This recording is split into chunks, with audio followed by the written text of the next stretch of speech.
actual real-life clock that stopped. See, John, you've lost credibility with this crowd. With all I know, you don't believe a word I'm saying. So why should I even bother? Well, I'll explain this. The truth teller will now... Since I've got some street cred with these people. This is a true story about a clock that was stopped on, what, 23rd Street? 22nd Street. 22nd Street. But don't believe me. For about 20 years, John Linnell would walk past this clock on 22nd Street, and it was frozen in one position. And then one day, well, it's in the song, ladies and gentlemen. I don't want to be a spoiler, so here we go.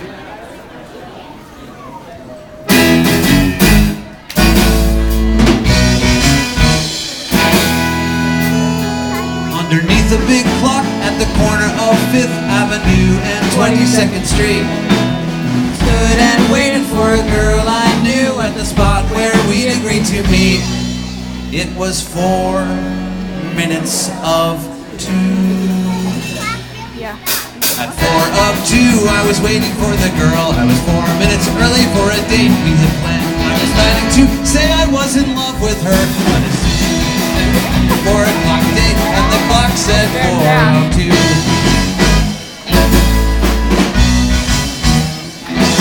At 4 of 2, I was staring into space. She was not yet late, according to the clock. I was feeling nervous, so I kept looking up at the clock sticking out on the side of the building, and the clock said 4 of 2.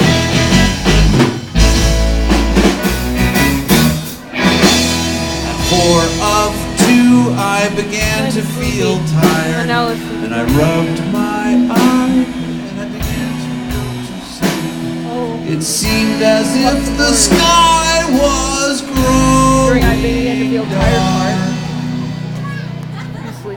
but I felt reassured when I looked at the clock, and it still said 4 of 2. I laid my head down on the sidewalk so in case she were coming I would have a better view. But nobody was there, so I stretched out and closed my eyes for a second or two. It was 4 minutes before 2. At once I awoke to a futuristic sound. There were flying bugs and gigantic metal cars. I took them wrong and white, but I knew that the moon would be coming very soon. Warming up the words. There was still that clock, and it still said 4.